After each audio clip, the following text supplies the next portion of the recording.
नमस्कार, मैं हूं श्वेता आपके साथ और आप देख रहे हैं ओंकार न्यूज बुलेटिन। आइए शुरू करते हैं आज की बुलेटिन देश की बड़ी खबरों के साथ। नई दिल्ली से बड़ी खबर सामने आई है। पीएम और सीएम को हटाने वाले बिल पर बीजेपी सांसद प्रवीण खंडेलवाल का बड़ा बयान सामने आया है। खंडेलवाल ने विपक्ष के जेपीसी बहिष्कार को लेकर तीखा हमला बोला है। उन्होंने कहा कि यह बिल उन नेताओं के लिए है जो अपराध साबित होने के बावजूद सत्ता की कुर्सी नहीं छोड़ते और जेल से सरकार चलाते हैं। खंडेलवाल ने कहा कि प्रधानमंत्री नरेंद्र मोदी और गृह मंत्री अमित शाह इस मुद्दे पर पूरी तरह स्पष्ट हैं। आपराधिक छवि वाले नेताओं को अब पद से इस्तीफा देना ही होगा। साथ ही उन्होंने विदेश मंत्री एस जयशंकर के बयान का समर्थन करते हुए कहा कि भारत की सार्वभौमिकता से कोई समझौता नहीं होगा। केंद्रीय मंत्री किरण के कांग्रेस पर किए गए हमले का भी समर्थन करते हुए कहा, कांग्रेस हमेशा से देश को कमजोर करने का काम करती रही है। ये बिल इसलिए महत्वपूर्ण है क्योंकि इसमें संवैधानिक दायित्वों पर बैठे हुए लोगों पर एक जिम्मेदारी का भाव आता है और ये जितने भी लोग हैं विपक्षी पार्टी के, ये सब गैर जिम्मेदार लोग हैं। ये इन पर अनेकों नेताओं पर अनेक प्रकार के केस चल रहे हैं और क्योंकि अगर ये बिल पास हो गया तो इनकी नेतागिरी की दुकान बंद हो जाएगी। इसलिए ये लोग अब धीरे धीरे करके कहीं ना कहीं इस प्रोसेस को डीरेल करने की चेष्टा कर रहे हैं। लेकिन वो बात समझ लें कि ये प्रधानमंत्री नरेंद्र मोदी का शासन है और मोदी जी जो निर्णय करते हैं उस निर्णय को इम्प्लीमेंट कराने की क्षमता भी रखते हैं। मैं समझता हूँ कि जयशंकर जी के इस बयान के बाद भारत के स्टैंड के में किसी प्रकार के संदेह की कोई गुंजाइश रह नहीं जाती है। उन्होंने स्पष्ट कर दिया कि प्रधानमंत्री नरेंद्र मोदी जी के नेतृत्व में भारत की सार्वभौमिकता से, भारत की रक्षा और सुरक्षा से, भारत के मापदंडों से कोई भी किसी प्रकार का समझौता नहीं होगा। ये कोई नई बात नहीं है। कांग्रेस का एक इतिहास रहा है और वो इतिहास इस बात का साक्षी है कि कांग्रेस को अपने फ़ायदे के लिए किसी से भी हाथ मिलाने में परहेज नहीं है, चाहे वो फिर उनकी विचारधारा के विपरीत का व्यक्ति क्यों ना हो या ऐसा व्यक्ति क्यों ना हो जिसके संबंध जो लोग देश को तोड़ना चाहते हैं उनके साथ हो। तो कांग्रेस का इतिहास इस बात का गवाह है जिसकी बात श्री किरण रिजिजू जी ने कही है। ठीक है, विपक्ष के पास मुद्दे नहीं है क्योंकि देश प्रगति के पथ पर चल रहा है, देश विकास पर अग्रसर है। लेकिन विपक्ष को ये सब नहीं दिखाई देता। वो धृतराष्ट्र की तरीके से आंखों पर पट्टी बांध करके बैठा हुआ है। बहुत सारे ऐसे मुद्दे हैं जिन पर चर्चा हो सकती है। अभी संसद का पूरा सत्र विपक्ष ने खराब कर दिया। वहीं नई दिल्ली में फिट इंडिया मूवमेंट को जबरदस्त समर्थन मिला है। इंदिरा गांधी स्टेडियम में आयोजित fit India Sunday on cycle कार्यक्रम में दिल्ली पुलिस के जवानों ने भी हिस्सा लिया और साइकिलिंग कर फिटनेस का संदेश दिया। इस मौके पर अंडर 19 बॉक्सर कृषा वर्मा और वेट लिफ्टर अनन्या पाटिल ने भी अपनी उपस्थिति दर्ज कराई। बताते हुए बहुत खुशी हो रही है कि मेरे को फिट इंडिया ने इधर इनवाइट किया और मेरे को बहुत अच्छा लग रहा है। इधर हमारे प्रधानमंत्री नरेंद्र मोदी जी ने ये अभियान चालू किया है, fit India cycle on every Sunday. तो मैं चाहती हूँ कि इसमें सब बहुत से बहुत ज़्यादा लोग पार्टिसिपेट करें और हमारे इंडिया को फिट करें। मेरे को बहुत अच्छा फील हुआ उनके साथ और मतलब मेरे गेम के रिलेटेड भी काफ़ी पुलिस वाले हैं जो अभी दिल्ली पुलिस में ड्यूटी कर रहे हैं, तो बहुत अच्छा लगा। अभी तो अच्छा चल रहा है, बस अभी नेशनल होगी नेक्स्ट ईयर, तो उसकी तैयारी रखना है, सीनियर नेशनल की। तो सीनियर में अच्छा पार्टिसिपेट करना है और वर्ल्ड को रिप्रेजेंट करना है। मैं चाहती हूँ कि जैसे हम एथलीट्स हैं, हम तो फिट रहते ही हैं, लेकिन हमारे साथ साथ और भी लोगों को फिट रहना चाहिए क्योंकि जब तक आपकी सेहत अच्छी रहेगी उतनी ही आपकी उम्र अच्छी रहेगी और आपकी आने वाली पीढ़ी अच्छी रहेगी। काफ़ी अच्छा माहौल है और ये बहुत अच्छा इनिशिएटिव लिया है फिट इंडिया मूवमेंट ने, तो अच्छा एनवायरनमेंट है। ओबेसिटी एक काफ़ी क्रूशल इशू बन चुका है आजकल क्योंकि ओबेसिटी बढ़ते ही जा रहा है। तो ये अच्छा इनिशिएटिव लिया है कि साइकिलिंग करके हम ओबेसिटी को कंट्रोल कर सकते हैं। बेसिकली हम क्या कर सकते हैं कि वर्कआउट एक हमारे रूटीन में ऐड कर सकते हैं। कम से कम आधा घंटा तो डेली हमने वर्कआउट में देना ही चाहिए। फिट इंडिया जो है government of ministry of sports and youth affairs का बहुत अच्छा एक इनिशिएट है, और ये जो फिट इंडिया मूवमेंट जो ओबेसिटी के लिए बेसिकली कराया गया है, तो दिल्ली पुलिस जो है इसके सहयोग करती है, और दिल्ली पुलिस तो हमेशा ही सभी के साथ है, सदैव रहती है। तो इस संडे का जो हमारा इन्होंने जिस बार हमारे को दिल्ली पुलिस जो इसके साथ स्पेशल बनाया गया है, तो इसमें दिल्ली पुलिस के हमारे स्पोर्ट्स पर्सन जो नेशनल और इंटरनेशनल मेडलिस्ट प्लेयर हैं वो सब यहाँ पे आज इसके लिए आए हैं। सर नशा के साथ साथ जो सबसे बड़ा नशा है आजकल सोशल मीडिया है। बच्चे जो यूथ है, बिगनर्स हैं, वो आजकल सिर्फ सोशल मीडिया पे जा रहे हैं। तो ये तो आज गवर्नमेंट की वो है कि फिट इंडिया करें, 1 घंटा रोज़ दें अपनी फिटनेस को लेके, तो इसलिए जो है ये फिट इंडिया मूवमेंट रखी गई है। सर संदेश ये है कि अपना मैक्सिमम टाइम जो है स्पोर्ट्स के लिए निकालें, फिटनेस के लिए निकालें, और आउटडोर एक्टिविटी ज़रूर करें। इसलिए हम जो आज दिल्ली पुलिस के स्पोर्ट्समैन हम आए हैं, और हमारे जो ऑफिसर्स हैं हमें यही कहते हैं कि आप हमेशा फिट रहिए। फिट इंडिया के साथ हम जुड़े हुए हैं, शुरू से जुड़े हुए हैं, मिनिस्ट्री के साथ जुड़े हुए हैं, तो ये हमारे लिए एक बहुत बड़ा इनिशिएटिव है सर। मेरे हिसाब से ये बहुत ज़्यादा ज़रूरी है आज की लाइफ में। हमारा जो भी यूथ है वो सुबह उठ के फ़ोन चला लेता है 10 मिनट, 1 घंटा, 2 घंटा, बट जब स्पोर्ट्स की बारी आती है, फिट रहने की बारी आती है, तो वो फील्ड पे नहीं उतरता। तो मेरे हिसाब से ये बहुत अच्छा इनिशिएटिव है हमारी गवर्नमेंट के थ्रू कि हम यहाँ पर आ रहे हैं, साइकिलिंग कर रहे हैं, मॉर्निंग में सारे फिट होकर पार्टिसिपेट कर पा रहे हैं। बहुत अच्छी चीज़ है, बहुत अच्छा इनिशिएटिव है। इस तरीके से हमें संडे ही नहीं पूरे वीक में कम से कम नहीं तो 15 से 20 मिनट तो हमारे हेल्थ के लिए निकालने ही चाहिए। लोजपा के सांसद अरुण भारती ने तेजस्वी यादव के उस बयान पर तंज कसा जिसमें उन्होंने कहा था कि राहुल गांधी को अगला प्रधानमंत्री बनाया जाए। अरुण भारती बोले, राहुल गांधी ने कभी नहीं कहा कि तेजस्वी को मुख्यमंत्री बनाया जाना चाहिए। साथ ही उन्होंने एनडीए में सीट बंटवारे को लेकर कहा कि बातचीत जारी है और जब तक पांचों दलों में सहमति नहीं बनती तब तक कोई भी बयान गठबंधन की मर्यादा का उल्लंघन नहीं होगा। पार्टी का कौन कार्यकर्ता नहीं चाहेगा कि उसका नेता शीर्ष पद पे जाए, मुख्यमंत्री बने, प्रधानमंत्री बने। और अगर हम लोगों ने ये कहा है तो हम लोग चाहते हैं, अवश्य चाहते हैं, हमारे पार्टी का हर कार्यकर्ता चाहता है कि हमारे नेता शीर्ष पद पे जाए, एक दिन मुख्यमंत्री बने, एक दिन प्रधानमंत्री भी बने। क्योंकि जब तक आप उस शीर्ष पद पर नहीं जाएंगे तब तक आप नीतियों को प्रभावित नहीं कर सकते हैं। और चूंकि हमारा vision Bihar first, Bihari first, जो एक समग्र विकसित बिहार बनाने की बात करता है, वो तभी संभव हो पाएगा जब शीर्ष पद हमारे नेता के पास हो। इस बात को हम लोग पहले भी कहते रहे थे और आने वाले समय में भी कहते रहेंगे। और अभी नव संकल्प महासभा मुजफ्फरपुर में होगा, इस बात को हम लोग वहाँ से भी दोहराएंगे। लेकिन इसके साथ ही साथ हम लोग इस बात से भी पूरी तरह से ज्ञात है हम लोगों को कि हम लोग गठबंधन का हिस्सा है।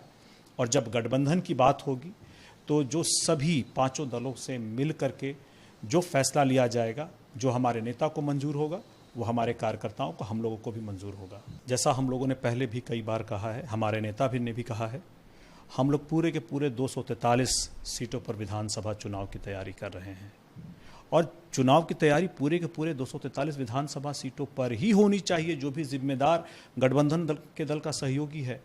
क्योंकि जहां आप चुनाव लड़ेंगे, मजबूती से चुनाव लड़ेंगे, लेकिन जहां आप चुनाव नहीं लड़ रहे होंगे, जहां आपके सहयोगी चुनाव लड़ रहे होंगे गठबंधन के, वहां उनको जिताना भी आपका ही गठबंधन धर्म है, आपका ही दायित्व है और एक नेता की यही पहचान है। देखिए, अगर आप महागठबंधन में सिर्फ और सिर्फ तेजस्वी जी का चेहरा बता रहे हैं तो ऐसे में क्या आप राहुल गांधी जी को छोड़ दे रहे हैं, मुकेश सहनी जी को छोड़ दे रहे हैं? आपको खुद भी ये सोचना पड़ेगा कि अगर सिर्फ तेजस्वी यादव जी के सहारे महागठबंधन अगर चुनावी समर में जाना चाहता है तो आप अपने पहले प्रश्न को याद कीजिए, फिर उनको मुख्यमंत्री का उम्मीदवार क्यों नहीं डिक्लेयर कर दे रहे हैं ये लोग? कांग्रेस अपना मुख्यमंत्री बनाना चाहती है। अगली खबर उत्तराखंड से है। उत्तराखंड के मुख्यमंत्री पुष्कर सिंह धामी ने राज्य में भारी बारिश के कारण उत्पन्न खतरे पर चिंता जताई है। उन्होंने कहा है कि पिछले 2 दशकों में बना बुनियादी ढांचा अब दबाव में है, प्राकृतिक धाराएं उफान पर हैं और अगर जल प्रवाह का मार्ग बदला तो हालात बेहद गंभीर हो सकते हैं। धामी ने जल्द प्रशिक्षण और बुनियादी सुधार की जरूरत पर जोर दिया है। हम लोग पूरे राज्य के अंदर जहाँ भी ड्रेजिंग की आवश्यकता है और जहाँ ड्रेजिंग होनी चाहिए, क्योंकि ड्रेजिंग नहीं होने के कारण से अभी हमको कई जगहों पर आपदाओं का सामना करना पड़ रहा है। और जो हमारा 20-25 सालों में एक इंफ्रास्ट्रक्चर बनकर डेवलप होता है, इतनी मेहनत लगती है, सैकड़ों करोड़ रुपया हमारा उसमें लगता है, और थोड़ा सा अगर ये ड्रेजिंग ना हो तो उसके कारण से थोड़ा नुकसान हो जाता है, क्योंकि बरसाती नाले भी हैं, अन्य कई बार परंपरागत रूप से चलने वाले, सालों सालों से चलने वाले जो नौले हैं, धारे हैं, उनमें भी अचानक मलबा आ जा रहा है। और ऐसे स्थानों पर ड्रेजिंग न होने के कारण से एक चीज़ और हो रही है कि इन नदी नालों का जो जल स्तर है वो काफ़ी ऊपर आ जा रहा है, और वो कभी भी अपना रास्ता बदल देते हैं, उससे बड़ा नुकसान होता है। इसलिए हमने कहा प्राथमिकता से पूरी रिपोर्ट बनाकर। अब रुख करते हैं बिहार की खबरों की ओर। बिहार में राहुल गांधी और तेजस्वी यादव की वोटर अधिकार यात्रा जोरों पर है। शनिवार को यात्रा के 7वें दिन राहुल गांधी अचानक कटिहार के खेतों में पहुंचे और मखाना किसानों से बातचीत की। उन्होंने मखाना उत्पादन की प्रक्रिया, लाभ और समस्याओं को समझा। यात्रा को जहां विपक्षी दल सफलता बता रहे हैं, वहीं बीजेपी इसे पूरी तरह विफल मान रही है। इससे पहले कभी इस तरह के दृश्य देखे नहीं गए। वो तो अशोक चौधरी जी के सामने जो यहाँ के युवा साथी और यहाँ के जो नागरिक अभी विरोध कर रहे थे, उनसे पूछिए कि यहाँ की सड़कें कैसी हैं। मैं रात में मुजफ्फरपुर से यहाँ तक चल के आया हूँ, सड़कों में गड्ढे हैं या गड्ढे में सड़क है, इसका तो अंदाज़ा लगाना बड़ा मुश्किल है। एहसान नहीं, अगर कहीं 1 किलोमीटर 2 किलोमीटर का पैच आपने चमचमाता बना दिया है तो अपने परिवार के पैसे से बनाया है क्या? एहसान किया है क्या? एहसान किया है क्या? पूछिए मंत्रियों से कि एहसान किया है क्या? किस लिए हैं आप? आपका दायित्व तो क्या है? और उसके बाद आप बिहार की जनता पे एहसान जता रहे हैं। बहुत ही शर्मनाक और बहुत ही अहंकारी भाषा है बिहार के मंत्रियों की। आप देख रहे हैं अभी कटिहार से हम पूर्णिया की तरफ बढ़ रहे हैं, और अभी 25 को एक दिन का तो ब्रेक है, लेकिन 26 को प्रियंका गांधी जी भी आ रही हैं मैदान में। हमारे इंडिया गठबंधन के मुख्यमंत्री जितने भी हैं, कांग्रेस के मुख्यमंत्री सब आ रहे हैं। माहौल बन चुका है और बिल्कुल ये सरकार पलटेगी। वोट चोरी की सरकार इस बार कम से कम हमारे जो प्रयास हैं, राहुल गांधी जी की वोट अधिकार यात्रा ने जागरूक किया है एक एक मतदाता को। बिहार के 65 लाख लोगों के वोट काटे इन्होंने। आधार स्वीकार नहीं कर रहे थे, आज आधार भी स्वीकार हो रहा है, और आज वोटर लिस्ट जो 65 लाख मतदाताओं के वोट काटे वो भी सार्वजनिक करना पड़ रहा है। ये इस यात्रा की जीत है। अभी तो 10 दिन और बाकी है। आप देखिएगा किस तरीके से सरकार को, हम चोर के वोट से बनी सरकार को घुटने पर लाते हैं। आज सड़कों पे आ चुके हैं और ये चारों तरफ ये बात साबित हो रही है, लोगों में जो उत्साह है, लोग ये मान चुके हैं कि ये सरकार चोरी से बनी हुई सरकार है और फर्जी वोटरों से बनी हुई सरकार है, और पूरा बिहार जग गया है कि जो काम इन लोगों ने हरियाणा और में किया, महाराष्ट्र में किया, वो काम बिहार में हम नहीं होने देंगे। लाखों लाख लोग खेतों से, खलियानों से भागे चले आ रहे हैं। तेजस्वी यादव जी और राहुल जी का जो यात्रा चल रहा है, और सारे महागठबंधन के नेताओं का, उनको आशीर्वाद देने, अपनी ताकत, अपनी समर्थन देने के लिए। कटिहार से कांग्रेस विधायक अनूप सिंह ने कहा कि वोटर अधिकार यात्रा को जबरदस्त समर्थन मिल रहा है। साथ ही उन्होंने आरोप लगाया कि बिहार में खासकर बॉर्डर इलाकों में ड्रग्स तस्करी बढ़ रही है, लेकिन विकास आम लोगों तक नहीं पहुंच पा रहा है।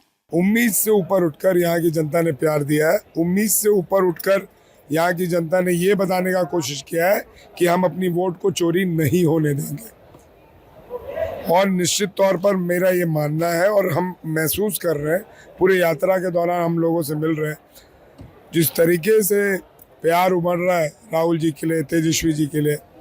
आने वाले समय में इंडिया गठबंधन के पास दूर दूर तक कोई नहीं रहेगा। देखिए, मैं समझता हूँ कि बिहार की सड़कों को आज भी विकास से नहीं जोड़ा गया, क्योंकि अगर आप सीमांचल का इलाका देख लें जहाँ पर हम हैं अभी, तो जगह जगह पर अभी भी ट्रांसपोर्टेशन बाधित है, अभी भी कम्युनिकेशन बाधित है। लोगों के पास एक जगह से दूसरे जगह जाने के लिए सड़क तक नहीं है। पूरा सुपौल वाला अगर आप इलाका देखें तो मेरे को लगता है 10-10, 15-15 फीट के रोड्स पर गड्ढे हैं, फिर साइड में रोड बची हुई है, फिर गड्ढा है। तो जब तक आप कम्युनिकेशन नहीं करिएगा, और यही कारण है कि जो सीमांचल के लिए विकास का दर आता है, उस दर को लोग छुपा देते हैं, क्योंकि कम्युनिकेशन के माध्यम से उनको पुअर किया जाता है कि लोगों तक ना विकास पहुंच सके, और ना लोग सरकार तक पहुंच सके, ना लोग मीडिया तक पहुंच सके। और मीडिया भी बेचारी नहीं पहुंच पाती है, क्योंकि पटना से सीमांचल का दूरी बहुत ज़्यादा है। और उसके बाद जो बॉर्डर एक्टिविटीज़ होती हैं, वो एक्टिविटी के थ्रू बिहार में हेवी तादाद पर, बड़े पैमाने पर इलीगल काम को अंजाम दिया जाता है। अगली खबर बिहार के शेखपुरा से है। मुख्यमंत्री उद्यमी योजना और बिहार लघु उद्यमी योजना जैसी पहलों ने युवा उद्यमियों की जिंदगी बदल दी है। छिवाड़ा प्रखंड के वीरेंद्र चौधरी और सूरज कुमार जैसे युवाओं ने इन योजनाओं का लाभ उठाकर अपना खुद का कारोबार शुरू किया और आज न सिर्फ आत्मनिर्भर बने हैं बल्कि औरों को भी रोजगार दे रहे हैं। हरियाणा में नौकरी करते थे जाके, वहाँ से हम लोग सीख के आए।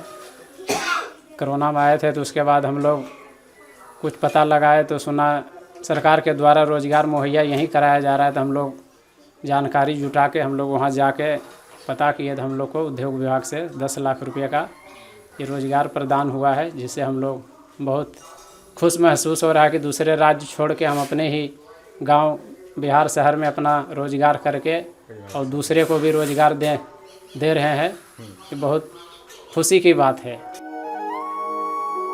लाभार्थी सूरज कुमार ने बताया कि वो सब्जी का ठेला लगाते थे। योजना के बारे में पता चलने पर उन्होंने अपने दोस्त के साथ उसके लिए अप्लाई किया। 10 लाख रुपए का लोन लेकर आज वो अपने परिवार का जीवन यापन अच्छे से कर रहे हैं। फिर इसी तरह यानी कि दोस्त के माध्यम से मिला हमको जानकारी कि मुख्यमंत्री की उद्योग योजना की तरफ से हमको मिल रहा है लोन 10 लाख का, यानी कि और सभी लोग को मिल रहा था, तो उसी में अप्लाई किए थे। पटना से जेडीयू के राष्ट्रीय प्रवक्ता राजीव रंजन ने विपक्षी दलों और तेजस्वी यादव पर जमकर निशाना साधा है। जेपीसी के बहिष्कार पर उन्होंने कहा कि लोकतंत्र में नेता एक रोल मॉडल होना चाहिए, लेकिन अगर सरकार जेल से चलाई जाए तो दुर्भाग्यपूर्ण है। उन्होंने कहा कि एनडीए के अंदर आंतरिक लोकतंत्र है जबकि अन्य दलों में नहीं है। सवाल ये है कि आज लोकतंत्र को लेकर जो चर्चाएं हैं, सार्वजनिक जीवन में राजनेताओं से जनता क्या चाहती है, इसलिए कि उसे रोल मॉडल के तौर पर वो पसंद करती है, फॉलो करती है। उनके विचार, उनके आचरण, इस सब से जनता प्रभावित होती है। और वैसे में सत्ता के शीर्ष पर बैठे राजनेता अगर जेल से सत्ता का नियंत्रण कर रहे हो तो इससे दुखद परिस्थिति नहीं हो सकती है। लेकिन दिल्ली की जनता ने ऐसी स्थितियों को देखा और आने वाले समय में अनेक दागी नेता इस तरह की घटनाओं की पुनरावृत्ति में देखे जा सकते हैं। ये एक निर्णायक पहल है, ऐतिहासिक पहल है और स्वयं प्रधानमंत्री जी ने प्रधानमंत्री पद को भी इसके दायरे में लाने के संबंध में पार्टी नेतृत्व को कहा। मुझे लगता है इससे बेहतर स्थिति कुछ नहीं हो सकती है। जो गिरती हुई साख है और जो मूल्यों का संकट है, जनता का भरोसा एक बार फिर तंत्र में स्थापित हो पाएगा। अभी टैरिफ प्रकरण को लेकर भारत ने अपने निर्यात को लेकर कई वैकल्पिक उपायों पर विचार किया है और निरंतरता के साथ, चाहे वो जो तेल वो खरीदती है और उसके परिष्करण के बाद उसका निर्यात दुनिया के अनेक मुल्कों में होता है, साथ ही साथ जो बदलते हुए रिश्ते चीन के साथ हैं, रूस के साथ जो एक पुरानी शानदार जो पारी है जिसको फिर से एक नई ताजगी के साथ भारत ने संवारने की कोशिश की, चाहे वो प्रधानमंत्री जी का चीन का प्रस्तावित उनकी यात्रा हो या पुतिन का भारत आने का इस वर्ष के अंत तक आने का कार्यक्रम और इसके पहले जयशंकर का पुतिन से मास्को जाकर मिलना। कुल मिलाकर के जो ब्राज़ील से जो हमारी नज़दीकियाँ बढ़ी और एक परिदृश्य जो उभरता है उससे बिल्कुल साफ है कि काफ़ी गंभीरता के साथ टैरिफ की सुनामी से जिस तरह से दुनिया आतंकित है, भारत ने अपने विकल्प तलाशे हैं और हो सकता है ये एक बेहतर रणनीति साबित हो सकती है भविष्य में। अब नजर डालते हैं झारखंड की खबरों की ओर।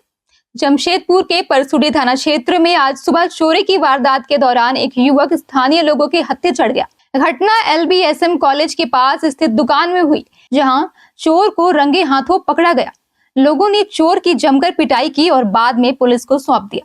पकड़े गए युवक का नाम संजय कुमार साहू बताया जा रहा है, जो बागबेड़ा राम केटरिक का निवासी है। एक अन्य युवक मौके से फरार में सफल रहा। स्थानीय लोग पुलिस की गश्ती में बढ़ोतरी की मांग कर रहे हैं। रात में तो हम आया समय 3 बज रहा है, फिर उसको मोर्निंग वाला भाई तो रहता है, तो उससे बातचीत करता हम पर ठीक नहीं लग रहा है। पीछे तरफ देखा था हम पर वो एक तो अलग बोर्ड है ना, पंखा तो बंद करने के लिए तो बोर्ड हमारा हट गया था, हटा हुआ था, हम जान गया कुछ ना कुछ गड़बड़ है। बीच में आवाज़ कर रहा था, वो भाई बोल रहा कि अरे यार हमारा चोर तो नहीं घुसा होगा। नहीं बोलता चोर ने साथ नहीं घुसा होगा, बोलता कि वो चूहा हुआ सब। हमारा चूहा नहीं, जब ये सेंटर वाला लोग हम खोला तब पूरा आवाज़ होने चालू हो गया। तो तब तक वो निकलने खोज रहा था उधर से, ऊपर से फाड़ के निकल भी गया था। बोले तो निकलने का तो निकल गया था, हम लोग 3 आदमी तक बोल के ना पकड़ा उसको। रामगढ़ में भारी बारिश से पतरातू डैम उफान पर है। 3 दिनों से हो रही मूसलाधार बारिश ने रामगढ़ जिले की चिंता बढ़ा दी है। पतरातू डैम का जलस्तर तेजी से बढ़ने पर 6 फाटक खोल दिए गए हैं। संपत्ति पदाधिकारी के अनुसार जल निकासी की प्रक्रिया शुरू कर दी गई है, ताकि डैम का जलस्तर नियंत्रित किया जा सके।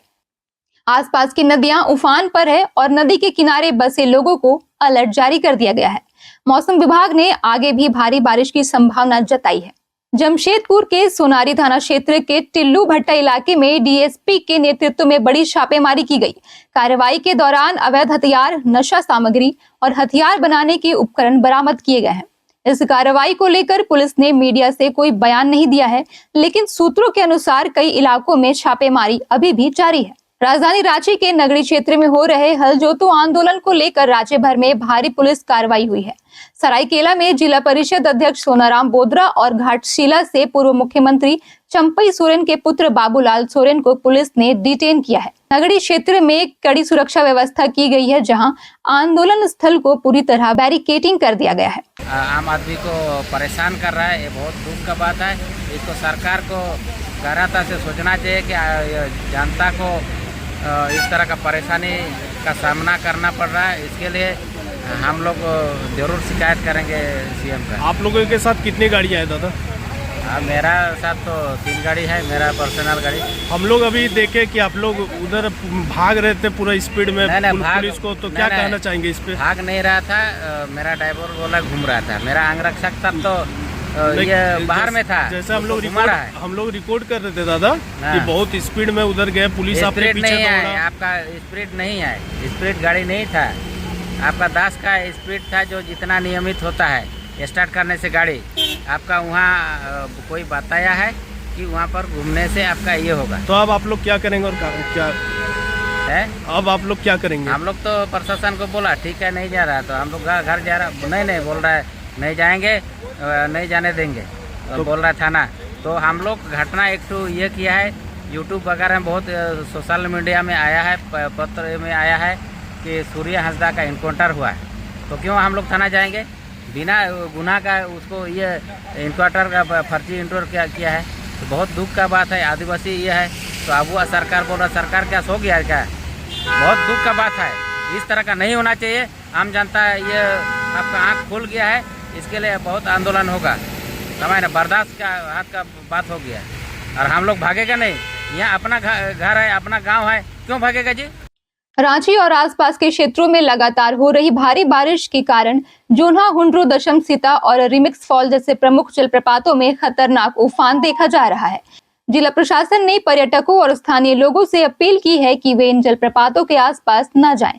तेज जलधारा, फिसलन और अचानक जलस्तर बढ़ने का खतरा जानलेवा साबित हो सकता है। गिरिडीह शहर के टावर चौक के आसपास 4 लेन सड़क निर्माण की दिशा में प्रशासन ने आज एक और महत्वपूर्ण पहल की है। SDM श्रीकांत यशवंत विस्पुते की निगरानी में क्षेत्र में भूमि मापी का प्रारंभिक कार्य शुरू किया गया। हालांकि SDM ने स्पष्ट किया कि रविवार को सिर्फ अनुमान के आधार पर अतिक्रमण की पहचान की गई, जबकि वास्तविक मापी का काम सोमवार से शुरू होगा। इस दौरान प्रशासनिक टीम के साथ संबंधित विभागों के अधिकारी और कर्मचारी मौके पर मौजूद रहे। आगे से नापी नहीं किया जा रहा है हमारी तरफ से, हम सिर्फ अंदाजा ले रहे हैं कि टावर चौक से लेके आगे जो दुकानें हैं वहाँ पे हमें क्या क्या अड़चनें आ सकती हैं, इसका प्रॉपर मैपिंग कल किया जाएगा सोमवार के दिन, और तभी सभी दुकानदारों का जहाँ जहाँ अतिक्रमण है तो ऑन द स्पॉट हम नोटिस इशू कर देंगे। देखा जा रहा है यहाँ पे सभी पक्के मकान बने हुए हैं तो उनको नोटिस देना बहुत ज़रूरी है। और वैसे देखेंगे तो ये पूरे शहर का मध्यवर्ती इलाका है, यहीं से आप देवघर की तरफ कोडरमा की तरफ हम आगे बढ़ते हैं तो यहाँ पे आपका पूरा जो रोड है उससे भी RCD के सर्वे में नॉर्मली 60 to 65 मीटर का एवरेज में हमें रोड है यहाँ पे, परंतु यहाँ पे लगभग हमें ज़्यादा रोड का विड्थ मिलना चाहिए क्योंकि यहीं से सभी वाहन पास होने वाले हैं, मार्केट एरिया भी है, न्यायालय भी है, पुराना ऑफिस भी यहीं पर है। अब खबर खेल दुनिया से। नई दिल्ली में फिट इंडिया मूवमेंट को मिला जबरदस्त समर्थन। इंदिरा गांधी स्टेडियम में आयोजित fit India Sunday online cycle कार्यक्रम में दिल्ली पुलिस के जवानों ने भी हिस्सा लिया और साइकिलिंग कर फिटनेस का संदेश दिया। इस मौके पर अंडर 19 बॉक्सर कृषा वर्मा और वेटलिफ्टर अनन्या पाटिल ने भी अपनी उपस्थिति दर्ज कराई। और शुभकामना भी देता हूं कि बहुत ही सक्सेसफुल रहे और पूरे देश भर में इसका फेडरेशन का नाम रोशन हो। यह मंच देश के दूर दराज के क्षेत्र के खिलाड़ियों को मौका देने का है। और जो बॉक्सिंग है वास्तव में देखा जाए तो ताकत के साथ साथ जिस प्रकार से संयम और धैर्य की आवश्यकता होती है, खिलाड़ी गिरने के बाद भी उठ करके बॉक्सिंग करता है, बहुत ही रोचक लगता है। ऐसे सभी खिलाड़ियों को हृदय से धन्यवाद। माननीय प्रधानमंत्री मोदी जी के नेतृत्व में जिस प्रकार से खेलों के लिए प्रोत्साहन का काम किया गया है कि गांव का भी बच्चा आकर के खेल में भाग ले, चाहे खेलो इंडिया के माध्यम से, फिट इंडिया के माध्यम से, सांसद खेलकूद प्रतियोगिता के माध्यम से हजारों नहीं लाखों युवाओं को यह मौका मिल रहा है। और देश भर में 1000 से अधिक खेलो इंडिया के सेंटर बनाए गए हैं, सैकड़ों से अधिक नए स्टेडियम बनाए गए हैं और खिलाड़ियों को उनके ट्रेनिंग के लिए, प्रशिक्षण के लिए, अन्य सुविधाओं के लिए बड़े स्तर पर पैसा भी दिया जा रहा है और खेल का बजट भी पहले से 3 गुना कर दिया गया है। इसलिए प्रधानमंत्री जी का आज सभी जो खिलाड़ी है वो अभी अभिनंदन कर रहे हैं। देखिए, बॉक्सिंग एमेच्योर फेडरेशन जो आज ये युवाओं को प्रोत्साहन देने के लिए, इनकरेज करने के लिए ये जो टूर्नामेंट्स करा रही है, मैं समझता हूँ कि इससे आने वाले हमारा जो ओलंपिक्स गेम है, और हमारे प्रधानमंत्री नरेंद्र मोदी जी तो कहते ही हैं, जब मैं भी स्पोर्ट्स मिनिस्टर था, कि भाई खेलोगे तो खिलोगे, और उन्होंने कहा है कि खेलो इंडिया। तो अभी हमारी परफॉर्मेंस भी पहले से बहुत अच्छी होती जा रही है। आप जानते हो, चाहे वो एशियाड है, चाहे वो कॉमनवेल्थ गेम्स हैं, चाहे वो ओलंपिक्स है। तो मैं समझता हूँ कि भारत शायद ओलंपिक 2032 के अंदर होस्ट भी कर ले, ऐसा चांसेस हैं। तो इनसे डेफिनेटली बच्चों को प्रोत्साहन मिलेगा। और इन्होंने तो विशेष रूप से गांवों के लोगों को इनकरेज किया है इस टूर्नामेंट में पार्टिसिपेट करने के लिए। और बॉक्सिंग तो एक बड़ा डिसिप्लिन वो है, और मैं समझता हूँ कि इसको ज़्यादा से ज़्यादा बढ़ावा देना चाहिए। अब खबर फिल्मी दुनिया से। मुंबई से बड़ी खबर सामने आई है। अभिनेता और सांसद राज बब्बर को स्वामी OMA द्वारा दिलीप कुमार के नाम पर दिया गया प्रतिष्ठित character tree award. Raj Babbar ने कहा कि यह सम्मान पाकर वह खुद को धन्य मानते हैं। उन्होंने भावुक होते हुए कहा कि मैं तो उनके चरणों की धूल भी नहीं हूं। इसके साथ ही उन्होंने भारत पाकिस्तान क्रिकेट मैच को लेकर कहा कि यह फैसला पूरी तरह से BCCI और सरकार का है। आज सबसे बड़ा सिनेमा को जो ट्रिब्यूट दिया है वो आज जो है यहाँ स्वामी जी ने, स्वामी उमा दयाल, जिन्होंने आज यहाँ पर क्लब स्पिरिचुअल की तरफ से जो है सिनेमा एंड कैरेक्टर करके जो एक अवार्ड मिला है, और आज यहाँ पर जो अवार्ड फंक्शन हुआ है, और इस तरह से सिनेमा की जो जीवन में जो योगदान रहा है, समाज में जो योगदान रहा है, उसके लिए इससे बड़ा कोई ट्रिब्यूट नहीं हो सकता जो स्वामी जी ने दिया है। मैं बहुत ही आशीर्वाद है इनका कि मुझे आज इस अवार्ड में इन्होंने बुलाकर मुझे भी सम्मान मिला है, जो सम्मान शायद मेरे लिए सबसे बड़ा सम्मान है। सर, कैरेक्टर और स्पिरिचुअलिटी की बात करें तो आप कितने स्पिरिचुअल हैं? देखिए, स्पिरिचुअलिज्म को हम जो है, आध्यात्म को सिर्फ हम ये मानते हैं कि कितनी देर पूजा करते हैं और कितनी देर। आध्यात्म है सबसे बड़ा आध्यात्म वही है जो आप मोहब्बत, प्यार, प्रेम कितना बांट सकते हैं और उसको कब तक अपने दिल में समा के आप सामाजिक रूप से आप उस प्रेम को आगे लेकर जाते हैं। तो ये थी आज के बुलेटिन की तमाम बड़ी खबरें। फिलहाल मैं श्वेता आपसे लेती हूँ इजाजत। नमस्कार।